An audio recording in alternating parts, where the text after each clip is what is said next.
नाज़रीन, हमारे सोर्सेज ने आज से 5 रोज़ कबल ही ये ख़बर दे दी थी कि मोहसिन नकवी साहब बड़ी मिनिस्ट्री पे जाएंगे। बल्कि मैंने शायद आपको इलेक्शन से पहले ही कहा था कि नकवी साहब को एडजस्ट किया जाएगा, पहले इनको सेनेटर बनाया जाएगा और सेनेटर के बाद फिर इनको कोई बड़ी वजारत दे दी जाएगी। और वही होने जा रहा है। वज़ीर दाखिला के तौर पे सबसे मजबूत कैंडिडेट के तौर पे मोहसिन नकवी साहब का नाम वो आ गया है और कन्फर्म भी हो गया है। हमारे सोर्सेज ने पता भी किया है। आसिफ अली जरदारी साहब की सदारत एक ऐसी पोजीशन थी जो कि बज़ाहिर लग रही थी कि शायद वो उनको मेरिट पे मिल जाती, लेकिन ये सदारत को भी मशकूक किसने बनवा दिया। जो जाली वोट पड़े सदारती इंतखाबात में, उसका नुकसान किसको होगा। पाकिस्तान पीपल्स पार्टी हमेशा एंटी इस्टेब्लिशमेंट एक फैक्टर लेके चलती थी, लेकिन अब वो प्रो इस्टेब्लिशमेंट नज़र आएगी। इसका ये जो सारी प्लानिंग है ये कहाँ पे हुई, किसने की और आसिफ अली जरदारी को किसने फंसाया, ये भी हम आपको बताने जा रहे हैं। हुकूमत जैसे कि मुस्लिम लीग नून मरकज़ में या पंजाब में बिल्कुल बेबस सी दिखाई देती है। मरकज़ में वजारत उज़्मा मियाँ शहबाज शरीफ साहब के पास है कहने को, लेकिन वो साइनिंग अथॉरिटी नहीं होंगे। नंबर 2, इसके अलावा मोहतरमा मरियम नवाज साहिबा पंजाब में भी आपको दिखाई देती हैं। अगर हम पंजाब की काबीना की लिस्ट उठाएं तो सिवाय 2 ख़वातीन के मोहतरमा मरियम औरंगज़ेब साहिबा और उज़्मा बुखारी साहिबा, इनके अलावा जितनी भी नीचे मिनिस्ट्रीज़ दी गई हैं नए चेहरे हैं।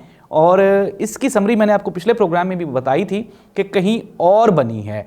और सिमिलरली मरकज़ में अब जो वजारतें तकसीम होने जा रही हैं, कुछ ऐसे लोग आ रहे हैं जिनका ना ही तो शहबाज शरीफ ग्रुप से कोई ताल्लुक़ है और ना ही नवाज शरीफ ग्रुप से कोई ताल्लुक़ है। अब हुकूमत की तरफ से जो मुमकिना बयान बनाने की तैयारी की जा रही है वो ये है कि हम मुल्क के वसी तर मुफाद में, चूँकि मोहसिन नकवी साहब का अगर ले लें तो ये कह रहे हैं या कहेंगे कि जी हम, चूँकि मोहसिन नकवी साहब उन्होंने बड़ा अच्छा टेन्योर गुजारा है और हम उनके तजर्बे से मुस्तफ़ीद होना चाहते हैं।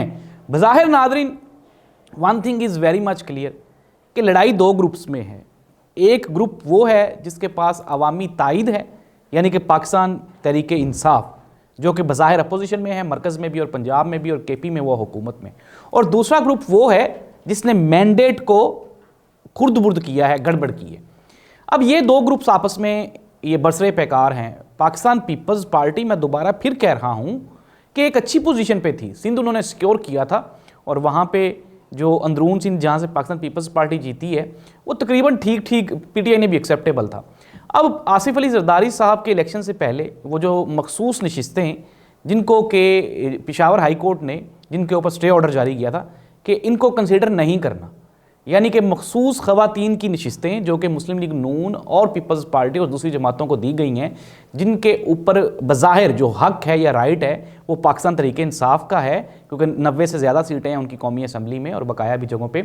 लेकिन अच्छा, अब क्या होगा, ज़री सी बात है, ये बज़ाहिर तो ये case supreme court of Pakistan में जाएगा। अगर फॉर एग्ज़ाम्पल वहाँ पर ये जो वोट्स हैं ये कम हो जाते हैं तो इट मीन्स दैट कि अगर आज आसिफ अली जरदारी साहब को 360, 70, 80 वोट पड़ते हैं, तो अगर इसमें से 30 वोट कम हो गए तो इट मीन्स दैट कि और कुछ हुआ ना हुआ, लेकिन ये जो सदारती इंतखाब होगा इसे धांधली ज़्यादा ज़रूर करार दे दिया जाएगा। और जो पाकिस्तान तहरीक इंसाफ है वो आपको हर जगह पे, असम्बली के अंदर भी और असम्बली के बाहर भी, हर फोरम पे वो आपको एहतजाज करती हुई दिखाई देगी और उनके पास एक और पॉइंट स्कोरिंग के लिए चीज़ आ जाएगी। कुछ लोग कल से फरमा रहे हैं कि जी IMF ने जवाब दे दिया इमरान खान को, पाकिस्तान तहरीक इंसाफ को। अगर अब भी इसके ऊपर भी हमारे 2 सवाल आते हैं। अगर फॉर एग्ज़ाम्पल IMF से इमरान खान का कोई रिलेशन ही नहीं था, कोई ख़तरा ही नहीं था, तो फिर इतनी हवा क्यों क्रिएट की गई जी कि इमरान खान के ऊपर आपने गद्दारी तक के केसेस आपने कहा जी कि ये बड़ा नुकसान हो गया। अब तो वहाँ से जवाब आ गया ना, उन्होंने कहा कि हम इंटरनली जो पॉलिटिकल मैटर्स हैं उनको नहीं देखते।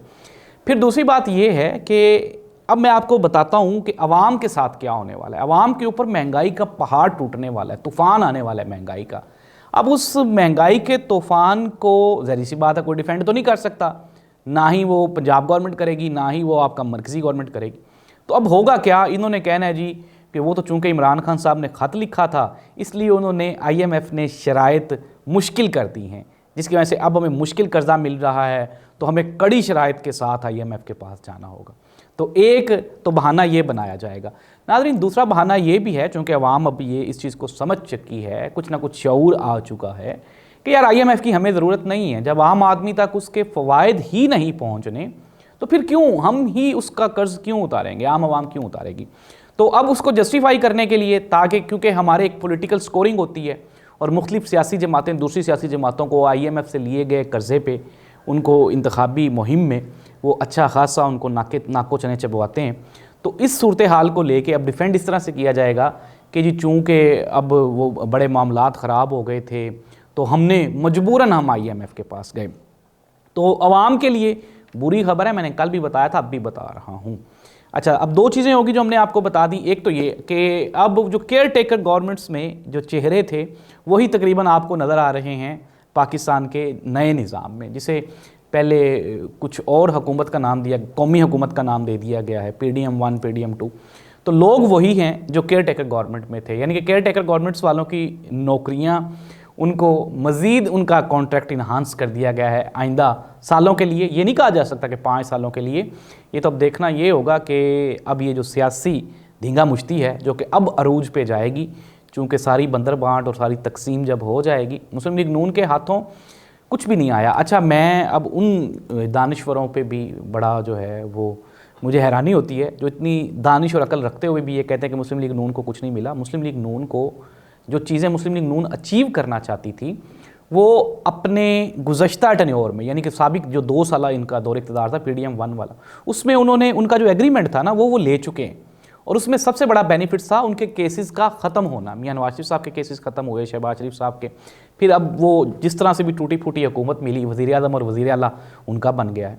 तो मुस्लिम लीग नून के लिए इतना ही था।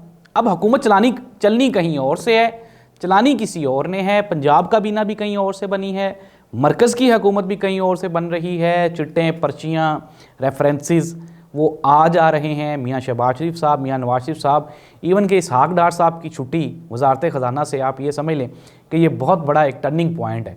इसहाक डार साहब को कहीं ना कहीं तो अकोमोडेट किया जाएगा, क्योंकि ज़ाहिर सी बात है नवाज शरीफ साहब को भी मरकज़ में अकोमोडेट नहीं किया गया, तो नवाज शरीफ साहब अपना वो पहरेदार तो बिठाएंगे ना। तो अब कहीं ना कहीं उनको एडजस्ट किया जा रहा है, कह रहे हैं कि वजारत ख़ारजा, लेकिन वजारत ख़ारजा इसहाक डार साहब का प्रोफाइल नहीं है, क्योंकि इसहाक डार साहब ने हमेशा वजारत ख़जाना के अहदे पे काम किया है और वो उनको लिखत पढ़त में वो माहिर हैं। लेकिन ये जो फ़ॉरेन अफेयर्स होते हैं इसके लिए बिलावल एक अच्छा इंतखाब था। और जिस तरह से हमने देखा कि शाह महमूद कुरैशी साहब थे, इस तरह का इंटेलेक्चुअल बंदा चाहिए होता है। तो ये जो लिखत पढ़त वाला आदमी होता है ना, हिसाब किताब वाला, वो मुश्किल हो जाएगी आने वाले दिनों में। मैं फिर दोबारा कह रहा हूँ, पाकिस्तान तहरीक इंसाफ के लिए जितने मुश्किल टेन्योर था वो देख चुके हैं। अब तो उन्होंने लड़ाई करनी है फोरम्स पे, कौमी असम्बली, सूबाई असम्बलीज़, सेनेट का है, आगे फिर सुप्रीम कोर्ट में जाएंगे, वो हाई कोर्ट्स में जाएंगे। अब तो कोर्ट्स की लड़ाई है। अब उनके लिए लड़ाई, वो जो गुज़श्ता 2 सालों में लड़ाई थी उसकी निस्बत ये लड़ाई बज़ाहिर आसान दिखाई दे रही है और कोई बड़ा चैलेंज नहीं होगा पाकिस्तान तहरीक इंसाफ के लिए। फिर जो हुकूमत बन जाएगी, ये हुकूमत आप देख रहे हैं कि बनने के बावजूद अभी तक भी कोई खुशी का समा नहीं है। ये और बात है कि मोहतरमा मरियम नवाज़ साहिबा ने 5वीं अपनी जो वीडियो है वो लॉन्च कर दी और माशाल्लाह वो तो बड़ी एक्टिव दिखाई देती हैं, काम शाम कर रही हैं।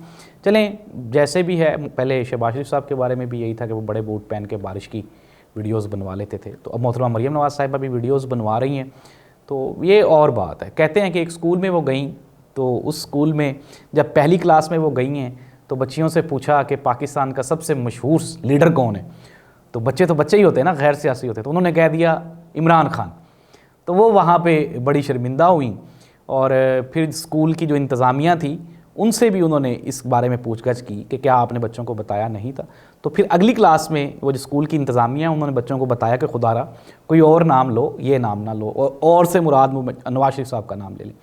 तो जब वो अगली क्लास में गई तो मोहतरमा मरियम नवाज़ साहिबा ने ये सवाल शर्मिंदगी के बायस दोहराया ही नहीं कि कहीं बच्चे दोबारा फिर इमरान खान का नाम ना ले दे। तो नाज़रीन, किस्सा मुख्तसर यही, मोहतरमा मरियम नवाज़ साहिबा, फिर वो आपने वो टीचर वाला भी देख लिया है कि वो टीचर कह रही हैं कि मैडम ये पसमानदा और लोअर मिडिल क्लास के बच्चे हैं, बच्चियां हैं, तो ये ना मर्दों की एंट्री से घबरा जाती हैं, तो खुदा आप ना मर्दों को जो है ना डर रही हैं, सहमी हुई हैं। तो आप ये नाज़रीन ज़री सी बात है, वो कहना यही चाह रही थी कि आप काइंडली अपना ये जो आपकी मीडिया की टीम है इनको आप ले जाएँ। फिर हमने कल शाम देखा वो एक दरवाजे पर नॉक करती हैं, तो कैमरामैन तो पहले अंदर खड़ा होता है, तो नॉक करके इजाज़त मांग रही है, मैं अंदर आ जाऊं। भला ये क्या वो फैमिली कैमरे से बना रही होती है? नाज़रीन, बड़े सियाने बंदे ने कहा था, उन्होंने कहा था कि वीडियोस जो आप अपनी टीम से बनवा के डालेंगी उन पे सिर्फ मीम्स बनेंगी। वीडियोस वो हैं जो आवाम आपकी बना के शेयर करेगी, जैसे कि इमरान खान को कॉपी करना आसान है, लेकिन इमरान खान के बनाए हुए असूलों पे चलना मुश्किल ही नहीं नामुमकिन है। अल्लाह इस मुल्क कामयाब नासिर हो। अल्लाह हाफिज़।